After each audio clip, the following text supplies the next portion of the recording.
Wobei, okay, x dauert 25.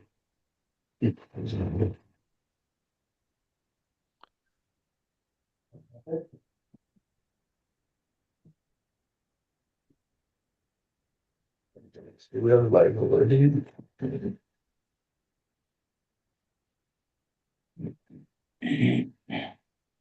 Sure, everyone, we'll start in a few seconds.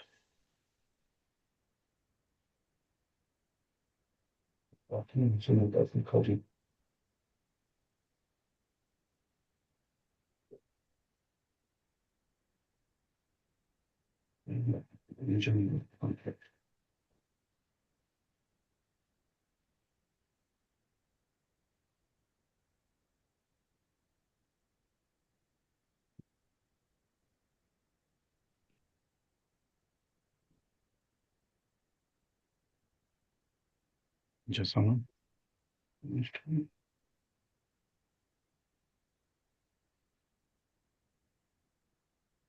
Mesela YouTube'da boş kavga hani ancak da sadece şunu ancak da Holocaust bir ben Skôr sem você linka o mestre escutacha.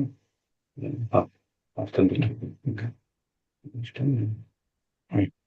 it's called the invitation.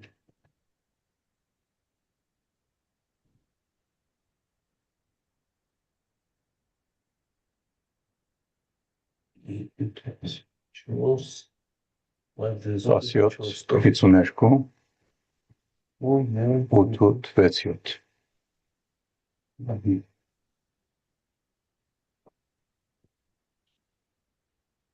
In passcode. Dan bir şey. Evet, curves as well as patterns.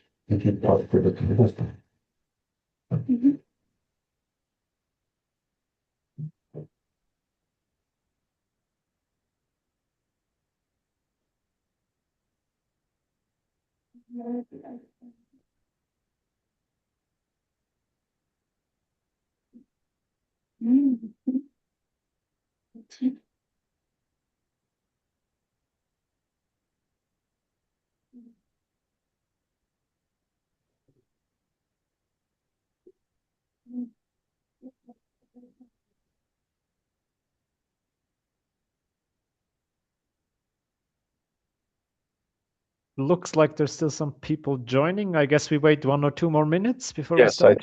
I think we should wait 1 more minute and then start.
We're getting very bad echo right now. But we're fixing that. Okay.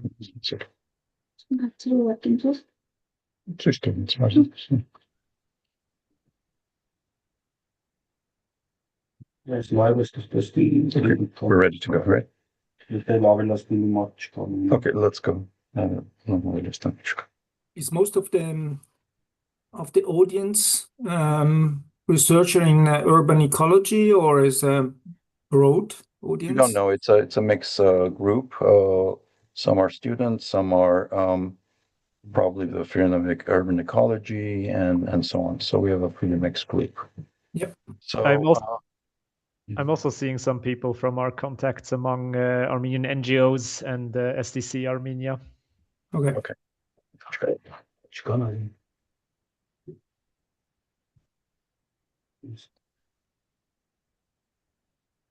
Are you, Dominic, presenting me, or shall I present myself? I'll Alan present. will introduce you. Okay, perfect. Yep. Okay. Close to me. Okay. Wait, şuna karışıyor. Durmak yapıyorsun. Greetings to everyone. I am Alan Amerkanyan. I am the director of the AUA Acopian Center for the Environment. I am very happy to welcome all of you to the third FORRACA talk, which is a talk series organized by WSL in Switzerland and also the AUA Acopian Center for the Environment. This event, this series of talks in 2026 is also a part of the Road to COP17 Initiative. We're very happy to have Dr. Marco Moretti be our speaker today, talking about biodiversity in the city. He'll explore a number of very interesting topics related to cities and biodiversity, specifically the question how urban systems can sustain functional, resilient biodiversity, focusing on three key factors: the presence of large green spaces, the quality of the urban green areas, and the ecological connectivity of the city landscape. Mr. Moretti, Dr. Moretti is a biologist, head of the Conservation Biology Group at the Swiss Federal Institute for Forest, Snow, and Landscape Research, WSL, in Birmensdorf. His research focuses on urban diversity and uses an interdisciplinary approach that brings together ecology, sociology, environmental psychology, and urban planning. So with that, we're very happy to have you, Dr. Moretti, as our speaker, and I pass the floor to you. Thank you. Thank you very much for the nice introduction. Hi, everyone. I'm really glad to share my experience in urban ecology, more urban biodiversity, let's say. Yeah. So let's start. So I will focus my presentation on urban densification and biodiversity.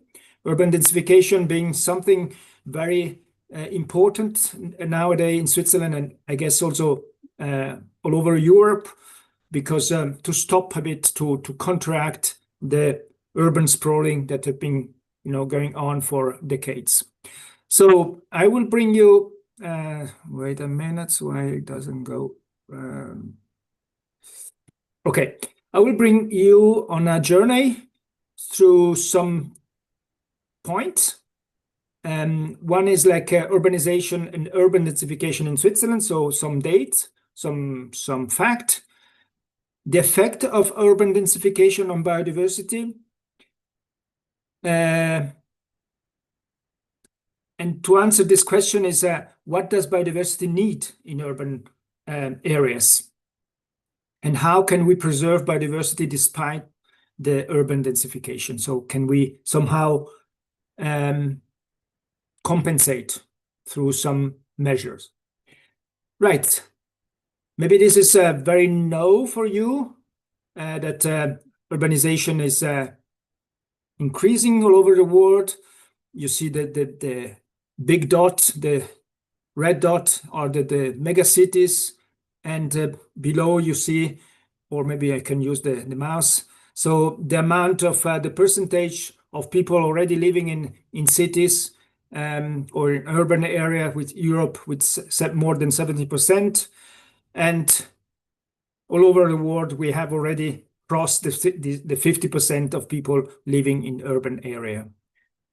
So actually, urban area is our habitat. I mean, we shouldn't complain. I mean, it's something that we modified for our well-being, for our sociality, for education, for reproduction, but it caused quite big transformation. You see here a pristine habitat has been transformed in few decades in something very maybe not so biodiversity friendly. So, and this land use change, including urbanization, is one of the main causes of biodiversity loss globally, together with climate change, and then the other comes besides, so nitrogen input, invasive species, and CO2 emission.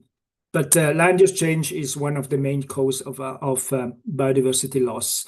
And the major impact of urbanization is habitat loss and fragmentation, heat islands, environmental pollution of any kind, exotic species starting from cities and then spreading out outside cities, and biotic homogenization. So we will go through some of this issue and see how to mitigate these effects for biodiversity. So what about Switzerland and maybe also Europe? So there's been a massive uncontrolled urban sprawl since the Second World War, with some impressive increase in urban area, like in this period between in the 80s, 90s. So every minute, 45 square meter were urbanized, similar to 9 soccer fields per day, quite impressive.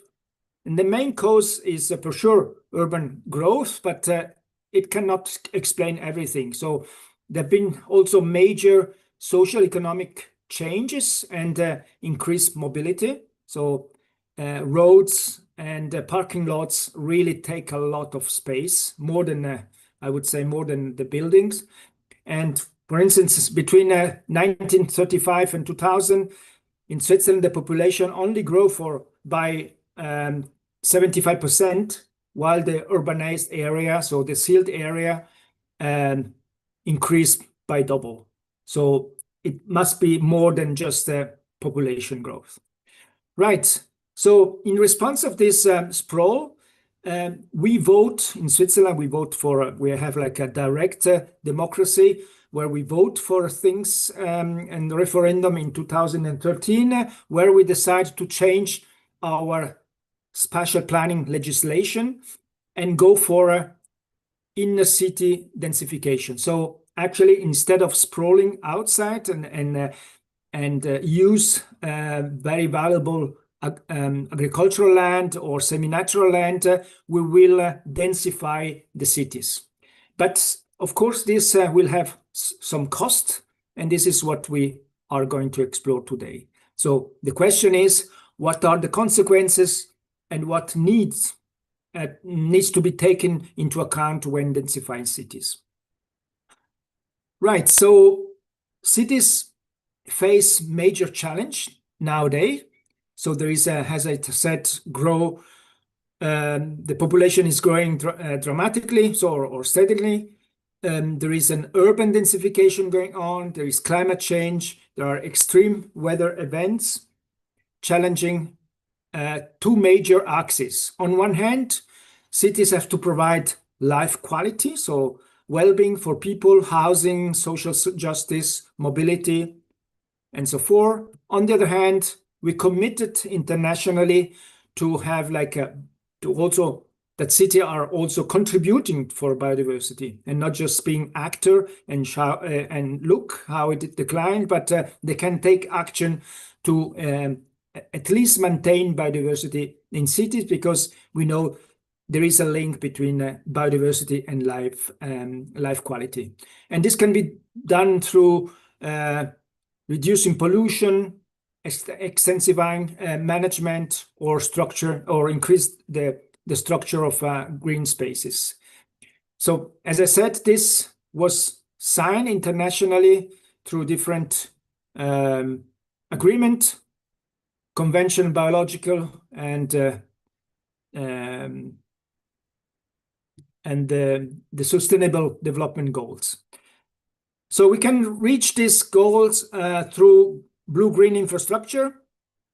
And I will also tackle this point: nature-based solution, interdisciplinary approach, and multifunctionality. Of course, this will generate some conflicts, some synergies.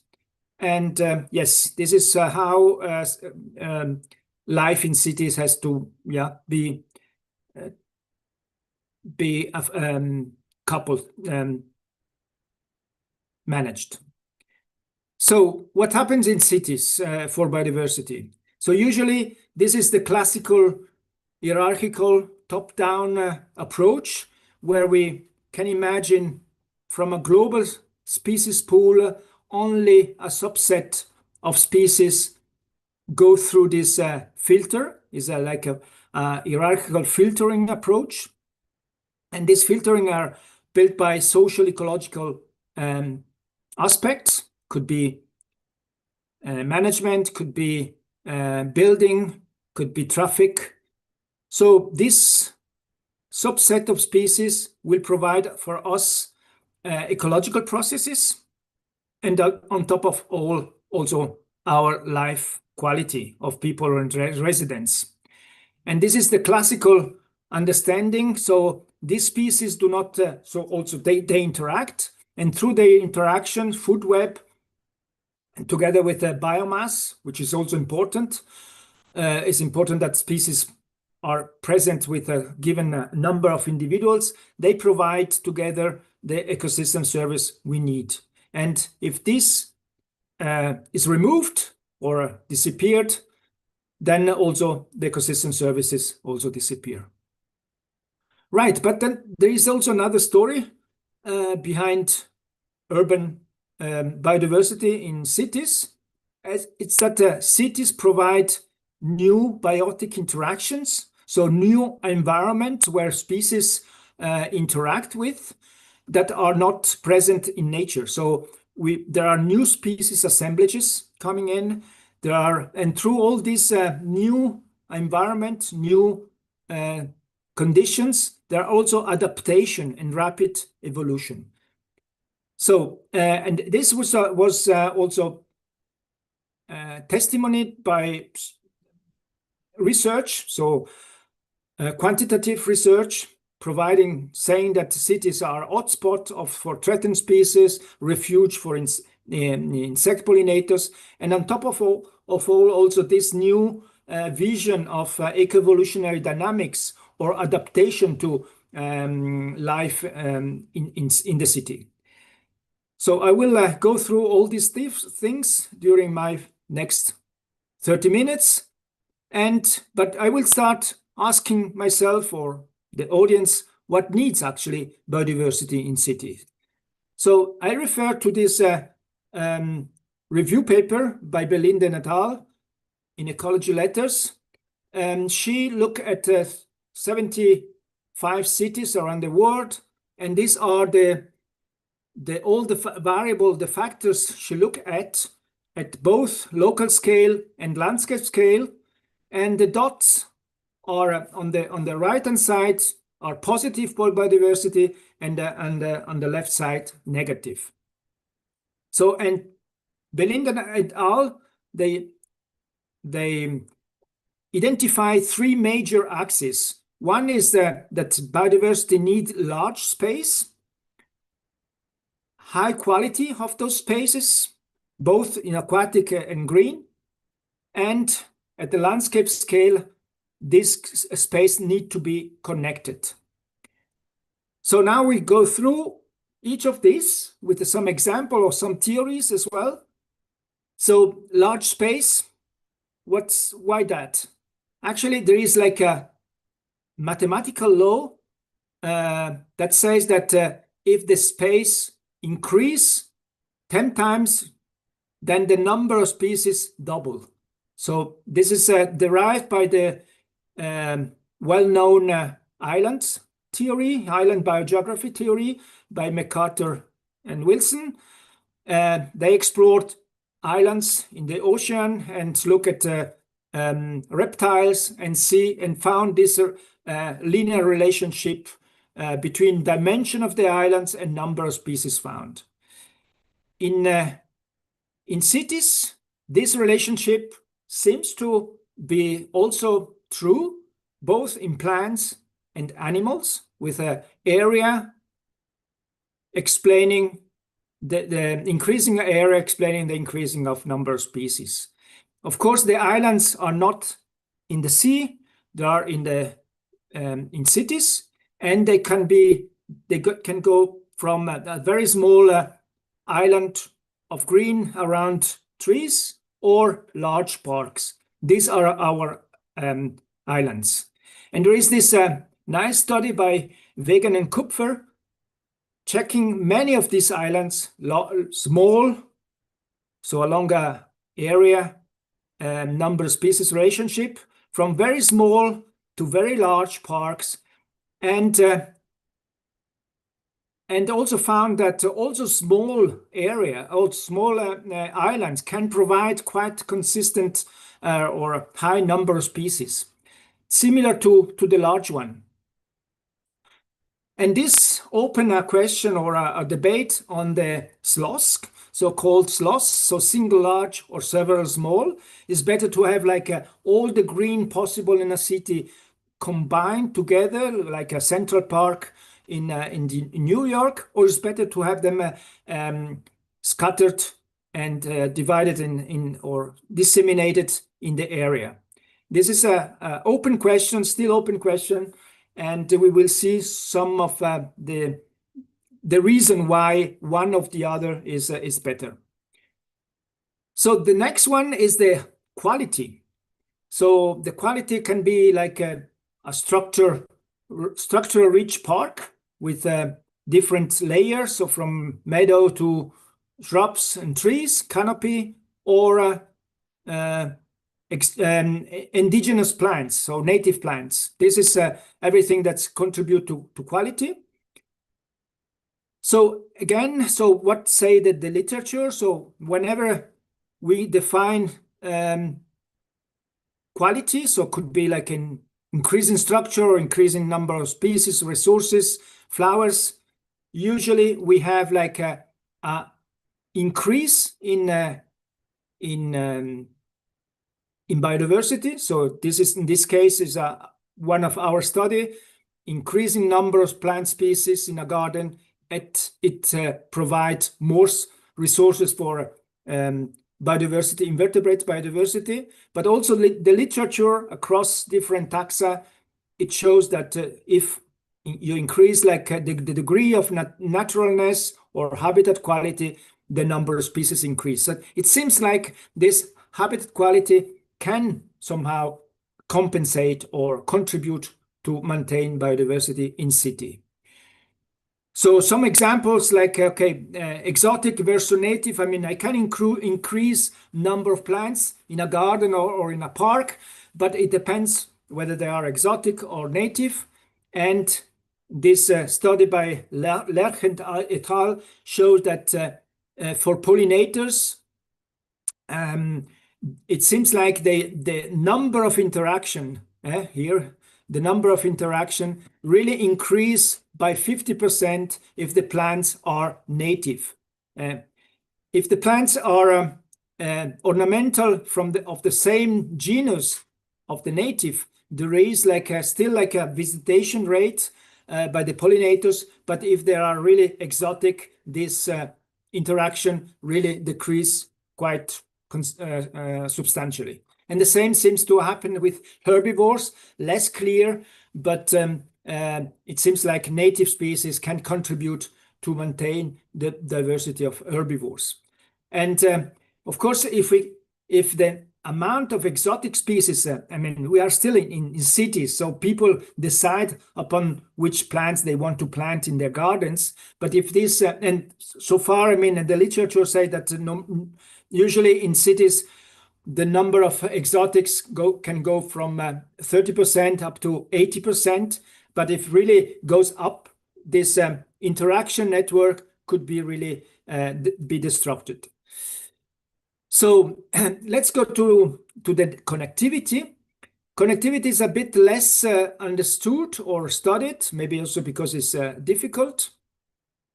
And we understand connectivity in terms of if this is our target area, is the amount of green area around, is the corridors, is the distance to the next green area. This all contribute to connectivity. And we know a bit, especially from vertebrates, how long is their distance to the next. So how long they can travel on a daily base. So this could give us some hints to design the connectivity. And there are some examples, for instance, in Lausanne, in Switzerland, they designed this green network based on this knowledge. Also in Zurich, connecting blue and green. But for insects, for instance, for invertebrates, there is much less. So I will bring my own study in Zurich, where we compared green roof. You can imagine green roofs had to be like an island, and similar habitat, ruderal habitat on the ground, and see which factors are needed to connect the two communities. Green roof with green roof, and green roof with the below ground, or not below ground, but the ruderal habitat on the ground.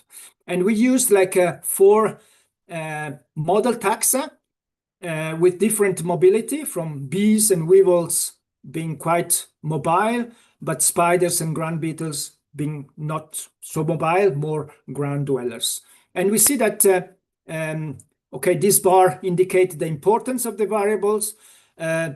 For sure, the local habitat, so the floral abundance here, and the number of plant species on the green roof is important, or on the ruderal habitat is important to maintain these habitats. But also very important is the connectivity. The connectivity between this habitat are important, and explain both the number of species and the community composition of this habitat taxa that are good flyers and good, well mobile. But while for an animal that do not move very much, the messages are more patchy. So it seems like that for a mobile organism, connectivity is quite important. So, but we know that cities are really a great mosaic of habitat, mainly engineered habitat, but with some similarity with natural habitats. So there are gravels, like along the rivers. There are still some water, like in nature. We have like a rural habitat. We have allotment, which are maybe more similar to when fire go through forest, and then through section you have like this patch of habitat. Yes, so actually cities are really a huge great diversity of mosaics, and this help to maintain biodiversity in cities. And this is also very important for life cycle through the year, through the season, but also at a daily basis, and especially through climate change. The animals need to find like a shadow where to find the right temperature within minutes or within hours. Right, you remember this graph before, where the small islands or the small patch can contribute substantially to plant species richness, similar to large one. So this is explained by the connectivity. So if the small patch like this, less than 20 square meters, are well connected, they contribute to number of plant species. And parks, for instance, that are rather large, they don't contribute because they have already all the plants inside of this large area. So in other words, in cities, the small patches, the more interconnected they are, the more they contribute to increased number of biodiversity in general, also the intermediate one. So small one are okay, but they need to be interconnected. And the ecological network is important, as we have seen, but also important is the connectivity among stakeholders. And here I would say that important is improving this social ecological network, not only at the ecological level, but also at the stakeholders level that take care about the management of this habitat. Right, now an example and a concrete example from to provide to back up all the theories I've just been presenting. And this example comes from a project called Better Gardens, which is still online. If you can go through and check the results. So Better Garden was comparing private gardens and allotments. There was some also social economic aspect behind this project, because people that cultivate private gardens or allotments have different social economic origin.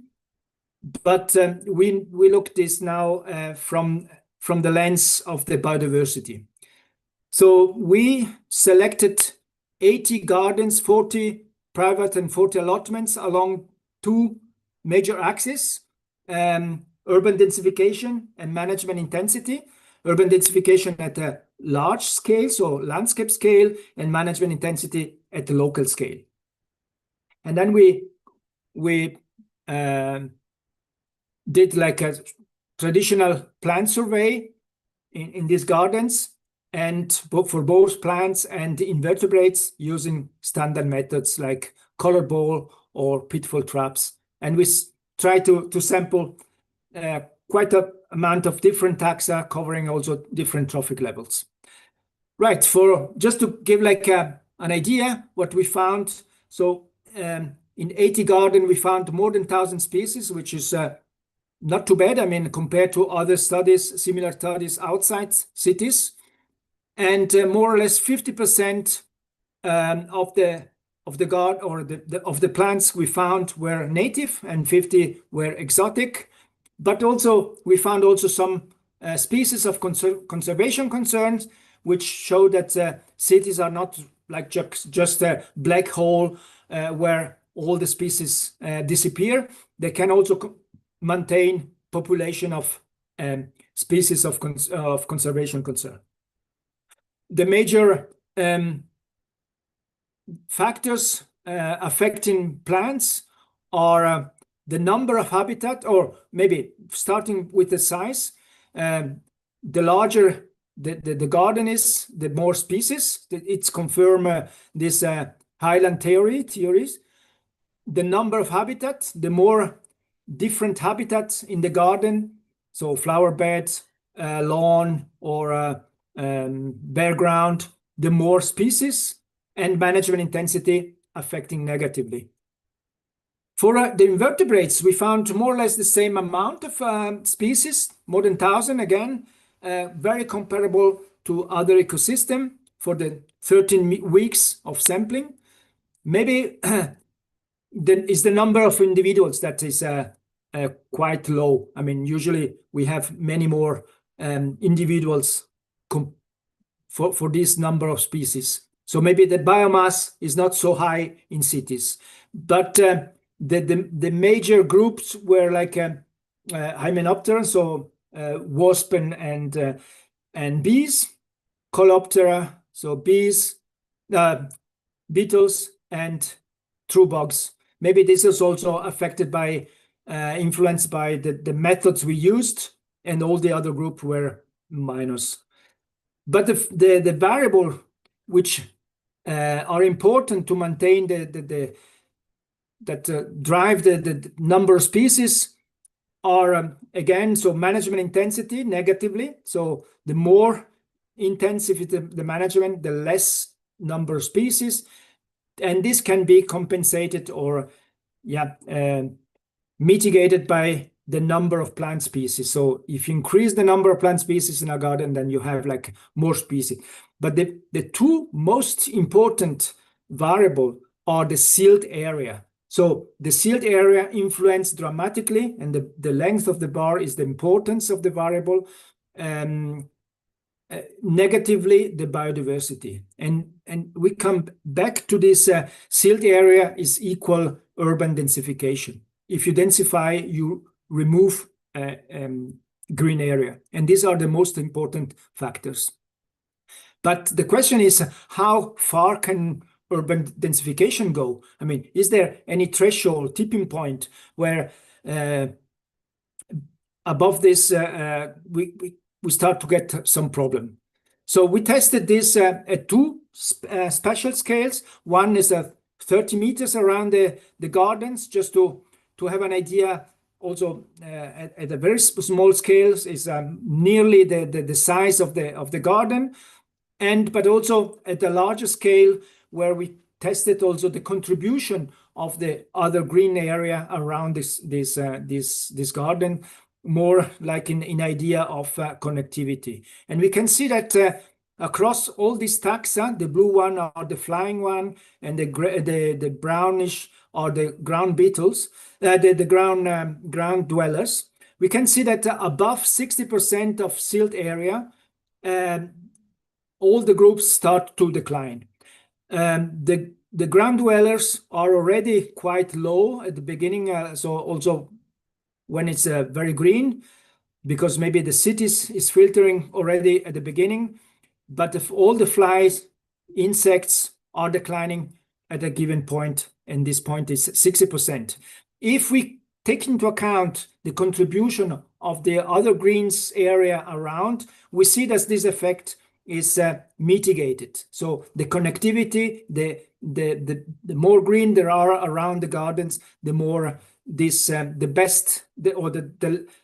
less this effect is there. Right. The message is that biodiversity needs space. If we remove the space, we have a problem. And but the question is, can now the quality and the connectivity really of the green space really compensate for the loss of this land? And to answer this question, we ran an experiment, a pollination experiment, where we used phytometers, and phytometers are like a set of plant species, all equal in all gardens, and we use like 4 plant species with increasing specialization towards the pollinators. So from the carrots, which is very simple to pollinate it, also a fly can pollinate this, up to this Senfuan here, where is my mouse here, where you need really very specialized bees with a very long tongue to access to the nectar and pollen. And we put these 4 plant species in 12 garden full of flowers, mimicking the quality of the gardens, and in 12 garden with very few flowers, mimicking the poor gardens. So, and along a densification, urban densification gradient. And we can see that how all the pollinators decline both in species and individuals along this densification gradient. So disregarding whether they come from a garden full of flowers or without flowers. So the garden full of flowers can contribute a bit in the number of individuals. There is more, but the decline is constant along this densification. So densification can create really a problem. But maybe the most important is to see if in terms of ecosystem services or ecological process, if we get also problem. So, and one of these process is the number of seeds, so pollination success.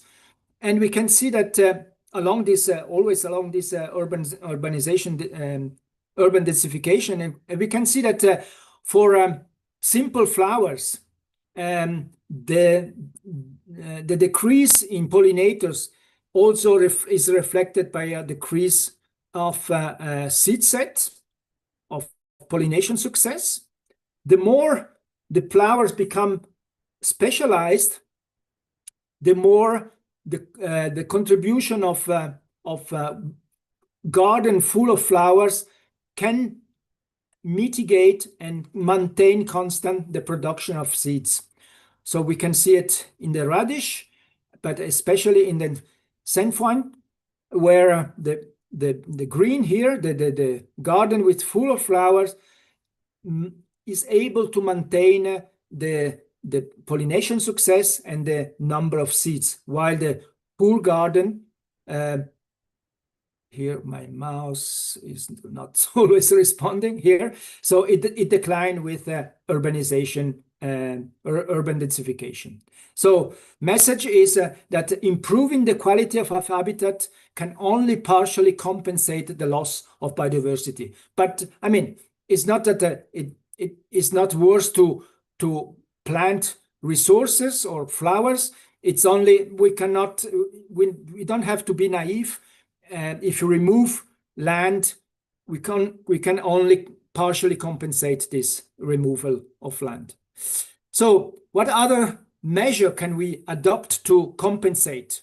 So we have seen green space around on the ground. So this is something that we have already seen, but especially green roofs is often said, okay, if we remove land, we can put it on top of the roof, and this is okay.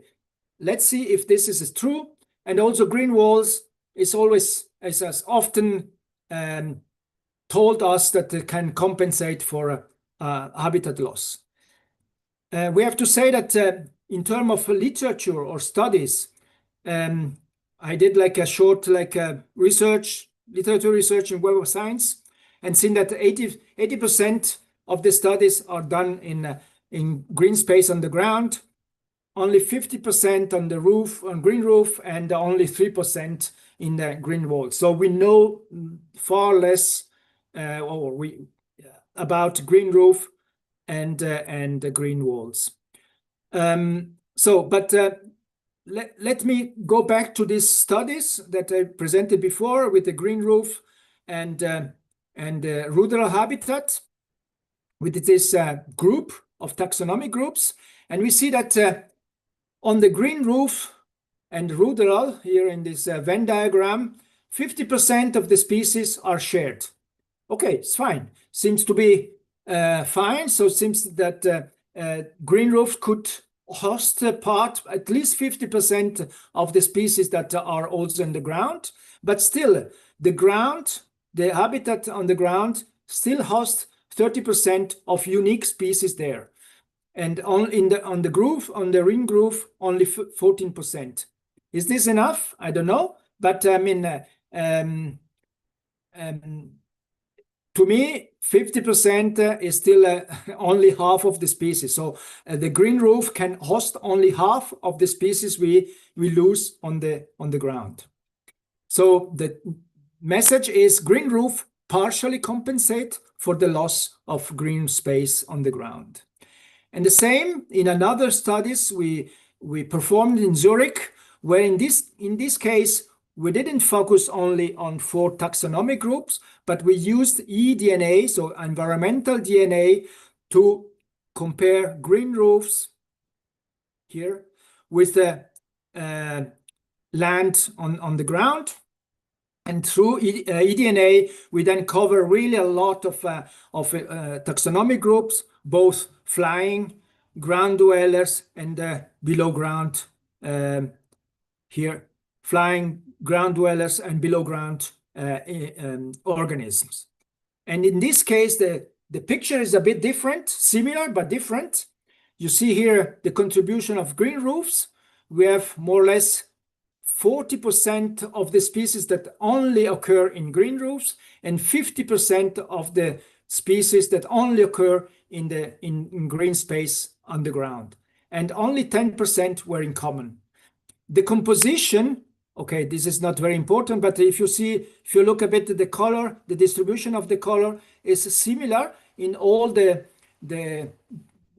habitat, but the shared number of species is much lower between the green roofs and green space on the ground. So the message is here that green roofs only partially replaced the green space lost on the ground as before, but however, they provide an additional habitat. They don't compensate, but they increase the let's say, beta diversity, the diversity in general in a city. But if we densify cities by increasing the height of the building, this difference will increase even more. Okay, what about walls? I only found a study in Switzerland where I could find also data on bees along this. This is a hospital where they green like this wall with different plants, attracting really with the goal to attract pollinators. And Jonas Landolt, freelance, leading this office iNatura, studied all the pollinators, and he found in total 44 species. And these are the three habitats he investigated: the green wall, the green roof, and the green space on the ground of this hospital.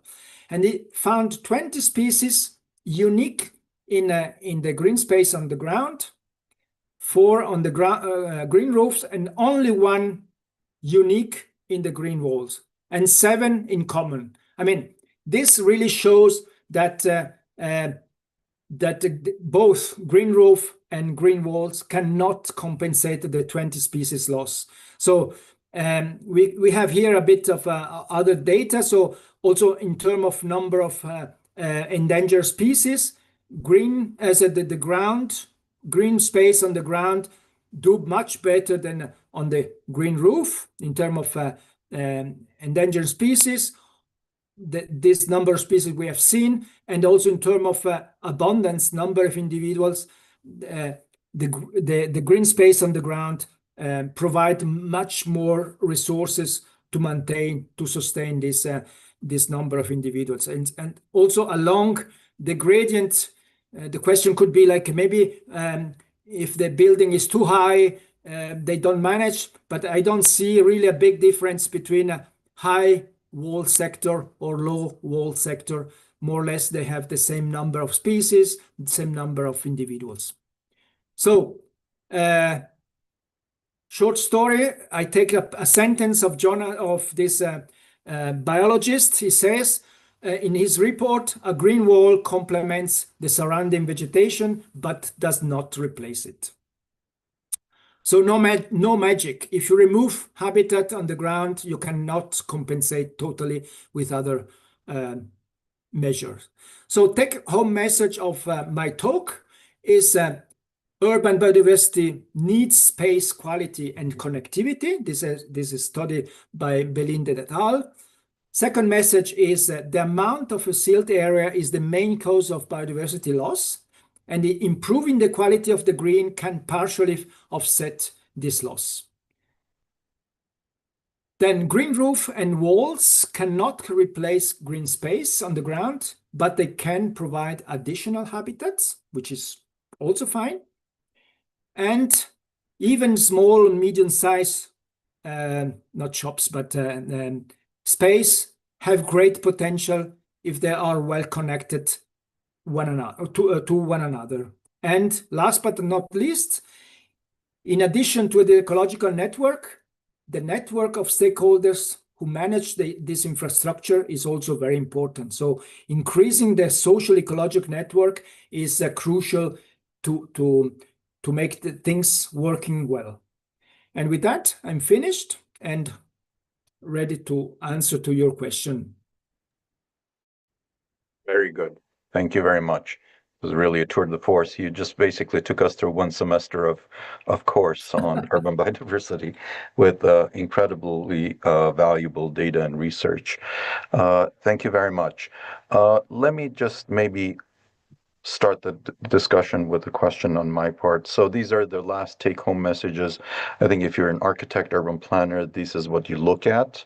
And also it opens up room for innovation, right? So what I'm thinking is, you're saying green roofs partially compensate, green walls partially compensate for loss of, surface, land surface, open space, green space. But what if when you do your city design, you gradually enable the elevation? If you have a 4-story neighborhood, your green roof, the canopy, almost reaches the roof. And so if you have this kind of graded urban design with the landscaping and hardscaping being aligned, maybe, I don't know if there were any examples in your studies you reviewed, which you look at these this gradients of green built environment combination. That's one kind of thing, idea that just popped in my head. And the second one is, when you say the sealed areas are the main cause of biodiversity loss, does this imply that we can think about roads that are half sealed in some neighborhoods? Would that help? Or that really is not going to work? I guess these are just two discussion questions. Yes, you are pointing really a very important aspect. We have urbanized the land, we have constructed in the past, and now we try to mitigate, and this mitigation, they cannot work as well as if you plan a new neighborhood, like you said, maybe thinking really well how this green can be connected, maybe also through balconies, helping the organism to reach the different green spaces. If you have like a building just gray and then a green on top and the green on bottom, of course they might work, but not really. I imagine that part of the organism has been transported with the soil on the top of the roofs. But if you study really, if you plan and engineer together with the engineering, with the urban planners, something that makes sense and everything is like interconnected, then it could be more efficient, for sure. Now we are trying to make this infrastructure connected somehow. How do you say? So in the past we put we covered the small creeks on the street. Now we try to open them up again, but of course their effectiveness is much less compared if you plan this from the beginning. So for this reason, I agree with you. If you plan a new neighborhood in a nice way, and with also the participation of the people, that because if they accept from the beginning, they are more keen to also make and participate to this biodiversity. If they get from top down from the authorities, they might not be so happy. This is also an aspect that this is quite important. Thank you. Garabet, I'm going to allow you to talk, so why don't you read or just state your question out loud? Yeah, sure. Thanks for the presentation. Do you hear me now? Yep. Yeah, perfect. I wanted to ask if I understood you correctly in the presentation. You said the green roofs or wall spaces provide with additional type or new habitat, because you have new species there that don't, especially in the second study where you showed there was only 10% overlap. Mm-hmm. Does that mean if the city lacks green roofs or green walls and then we introduce them, we are now facilitating new species to inhabit our city? And could these new species also potentially open up room for future competition between these new species and native species, or bring in new parasites or bring in new pests and so on? Is this something that's been looked at before? Whether the building of new green roofs or new green walls have introduced new problems into the city by bringing in these new species? Okay, this is a good question. We haven't looked at the origin of this species on the green roofs compared to the habitat on the ground. I don't think that I mean we don't introduce new species that are not present in the region. Usually there is like a new there are new species, but they are not like species that are only present in the cities. They are also present outside cities. The soil that you put on the roof come from maybe from a river, from somewhere. So I don't think we are introducing new species that could be like a potential pest in the for the other or competitor for the others group. I don't think, but we haven't really digged into this point. Is a nice possibility. It's similar to the I mean, it come to my mind the problem with the urban trees. There are maybe double as much or even more tree species growing in cities than outside cities, and this is very often in Switzerland a door for a pest that come first in the cities through trade of goods, and so first they establish on trees in cities and then they spread down afterwards outside. It's possible that this also happen with other organisms, but I'm not aware now specifically for green roofs. Thank you. For those who want to ask questions but don't want to type it up, raise your hand and I can give you permission to ask the question. Maybe while we're waiting, invasive species, I know in some US context and probably European too, this socio-ecological kind of system that you were talking about, there's gardeners, for instance, exchange information with each other. This is invasive, don't plant this, don't use this type of species and all that. So is there any thing you can say about how effective communication within this whole landscape, architect, hardscape community can promote, better control of invasives in a city?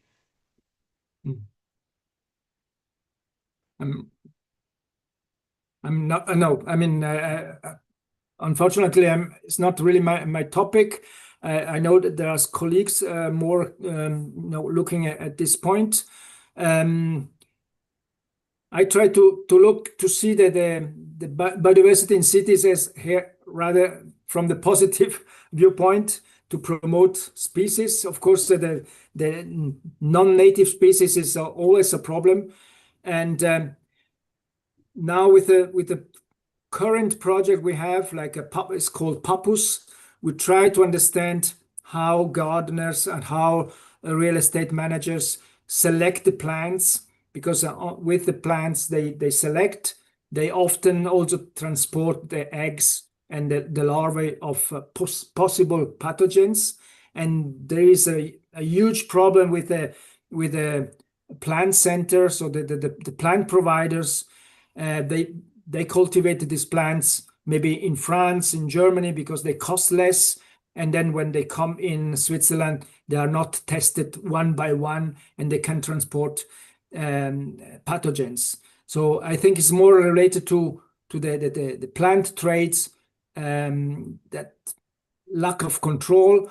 But if people would plant more indigenous plants, I guess this problem would be less important. Yeah, sorry, I haven't answered to your question. That's fine. Thank you. There's one more question. Raise hand, Sarkar, please. Unmute yourself, please.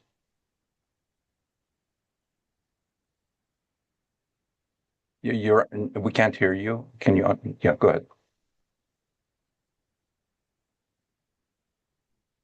We can't hear anything.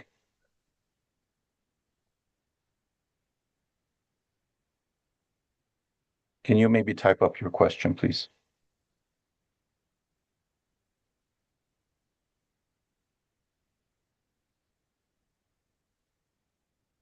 Okay.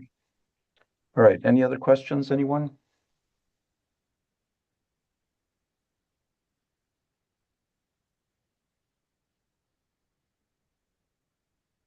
Okay, Dr. Moretti, thank you very much. This was an incredibly informative presentation, and many of the people present are also our students. And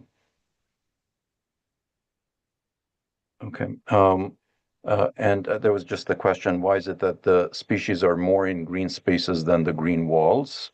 And maybe you can address this question quickly. Yeah, please. Yes. Well, I think it's really like no, I wouldn't say mechanic, but I mean, first, walls do not provide really ground, for instance. So they only provide like plants that grows vertically. And if they have like some flowers, they might provide resources for pollinators, but for other animals not. And I would say that they are much more exposed to wind, to temperature change, and there is also I would say that evolutionary reason why bees maybe explore more in the surface than going like 30 meters high along a building. So if there are enough resources on the ground, they will stay on the ground because they are also evolved like this. Of course, in the spring, when there is no flowers on the meadows or on the lawn, they also go on top of along the canopies of different trees. But this is only because there are not resources on the ground. Of course, if we eliminate all the green on the ground, they might also go to the walls. But this is not actually our goal, no, right? Very good. Sorry, I know we're out of time, but there's one question. Narane, go ahead. Narane Marcosian is one of our students. I wanted to ask a question about the maintenance of these green roofs, green walls, because I know that we have to water them and maintain them, so it requires resources as well. So I wanted to ask, what is an effective and easy or not so much resourceful way of maintaining this green roofs, green walls without using much water or using it efficiently? Right. In Switzerland, green roofs are not, well, really, in case of exception, they are not maintained in terms of our irrigation. They just, the new techniques now is really to provide more soil. If the roof is not really designed to host huge amount of soil, they at least use the walls. I mean, where the walls cross, there you can put more soil, so you can maybe start to differentiate the soil depth along the green roof. And where the walls cross, you can put really a lot of soil and hope that they can keep the humidity. But of course, this is also the reason why they provide a different habitat. I mean, the different habitat, because they become very hot and very dry. And for the walls, again, I mean, I don't think there is any way to skip the irrigation. Otherwise, they will just die. Okay, then you have also different way to green a wall. You can green from the bottom, and the plants will get the water from on the bottom, and you can actually drain the water from the roof to the bottom and give them water without using additional water. So, but this is a really very high sophisticated engineering methods to use the green roof water to water the plants along the walls. I don't think there is a easy way to do it. For this reason, it's worth more to conserve the green on the ground than invest and on the green roof. Of course, biodiversity is not the only function of a green roof. It's also the water management aspect of it, and then the thermal management aspect of the building. Exactly. So yeah, you agree. I agree totally. Yeah. Okay, thank you very much. And to our audience, thank you for attending. And Dr. Moretti, thank you. And Dominique, Thank again, you thank you for very the much. opportunity. Thank Thank you you. all to Thank you as Dominique. well from my side. Thank you, Okay. Marco. Thank you, Alan, for organizing everything. Thank you. Bye. Ciao. Thank you. Goodbye, Bye-bye. everybody.